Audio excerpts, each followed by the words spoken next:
PBB tak tahan lagi, ratusan tentara Israel ditangkap dan dieksekusi.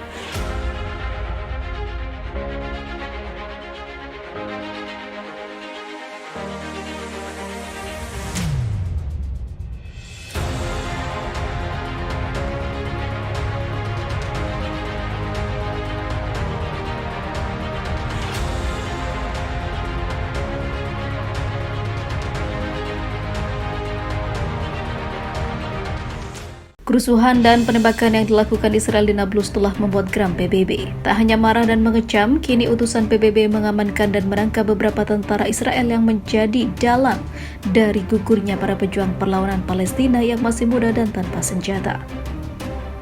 Hal mengerikan untuk mendorong PBB menangkap dan menghukum puluhan tentara yang terlibat aksi tak berperi kemanusiaan itu. Kami sangat terkejut dengan aksi Israel yang tak biasa bagi para warga dan sipil di Nablus. Ini sudah terlalu jauh dan parah. Kami hadir untuk menciptakan perdamaian, namun pasukan Israel tidak dapat dikontrol, sehingga kami berhak menjatuhkan hukuman terberat bagi perusuh dan dalang peperangan serta kekerasan di dunia ini. Di sisi lain, Palestina pada Rabu meminta Dewan Keamanan Perserikatan Bangsa-Bangsa atau DKPBB mengadakan sidang darurat terkait pembantaian yang dilakukan oleh pasukan pendudukan Israel di Nablus yang mengakibatkan sedikitnya 11 orang syahid dan ratusan lainnya mengalami luka-luka. Dikutip dari Wafa, pemerintah Palestina menyerukan sidang darurat kepada DKPBB setelah pasukan Israel menghabisi 11 warga Palestina, termasuk seorang lansia dan anak. Selain itu, serangan yang dilakukan pasukan pendudukan Israel di kota tepi barat utara Nablus juga melukai lebih dari 100 lainnya. Menteri Luar Negeri dan ekspatriat Palestina Riyad Malki mengatakan pimpinan juga telah meminta Dewan Liga Arab untuk bersidang di tingkat tinggi. Wakil tetap serta Organisasi Kerjasama Islam atau OKI bersidang mengutuk pembantaian pendudukan Israel dan memastikan perlindungan internasional bagi rakyat Palestina. Serangan tersebut menandai episode lain dari hari-hari paling mematikan di tepi barat yang diduduki sejak pendudukan Israel melakukan serangan pada awal tahun 2021.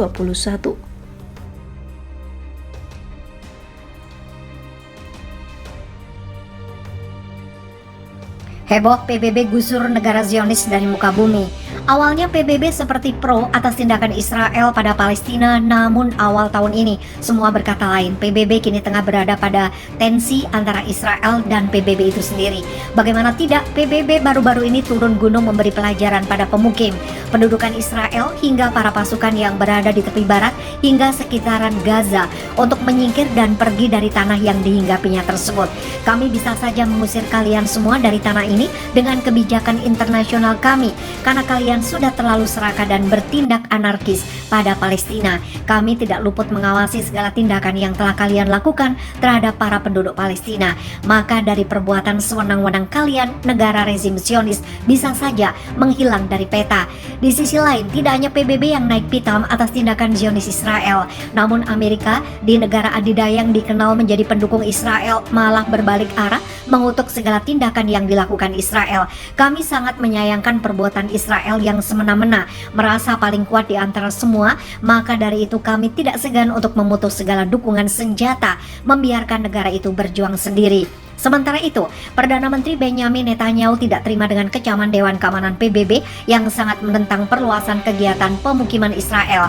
Dia menganggap hal tersebut setara dengan menyangkal hak bersejarah Yahudi dan menyalahkan Amerika Serikat karena mendukungnya.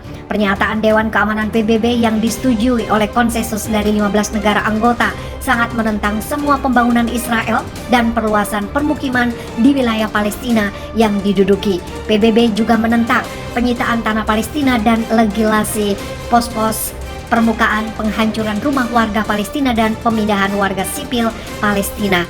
Netanyahu mengeluarkan pernyataan keras yang mengatakan bahwa pernyataan Dewan Keamanan PBB sepihak menyangkal hak orang Yahudi untuk tinggal di tanah air bersejarah kami. Dia melanjutkan dengan mengatakan, Dewan Keamanan PBB gagal mengangkat serangan teror Palestina di Yerusalem di mana 10 warga sipil Israel dibunuh, mengabaikan kebijakan bayar untuk pembunuhan otoritas Palestina yang aneh, yang mensubsidi pembunuhan orang Yahudi, meremehkan kejahatan antisemitisme yang mengakibatkan pembantaian jutaan orang. Netanyahu pun mengkritik sekutu terdekatnya, Amerika Serikat, dalam kritik yang jarang terjadi. Pernyataan itu seharusnya tidak pernah dibuat dan Amerika Serikat seharusnya tidak pernah bergabung. Dewan Keamanan menegaskan kembali bahwa melanjutkan kegiatan pemukiman Israel berbahaya, membahayakan kelangsungan solusi dua negara berdasarkan garis 1967, kata Dewan itu dalam pernyataan tersebut dilansir Reuters.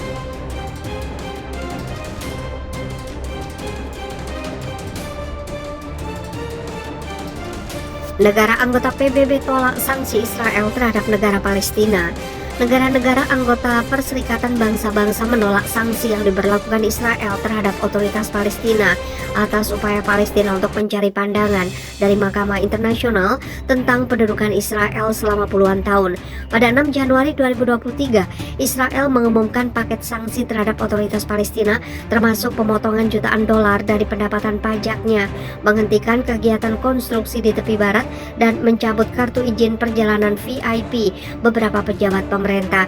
Kami menolak penghukuman sebagai tindakan atas permintaan untuk mendapatkan pandangan dari Mahkamah Internasional lebih luas lagi sebagai tanggapan terhadap resolusi Majelis Umum, kata negara PBB. Sebagai negara anggota Perserikatan Bangsa-Bangsa, kami menegaskan kembali dukungan kami yang tidak tergoyahkan untuk Mahkamah Internasional dan hukum internasional sebagai landasan tatanan internasional kita, serta komitmen kami terhadap multilateralisme, kata mereka dalam pernyataan bersama.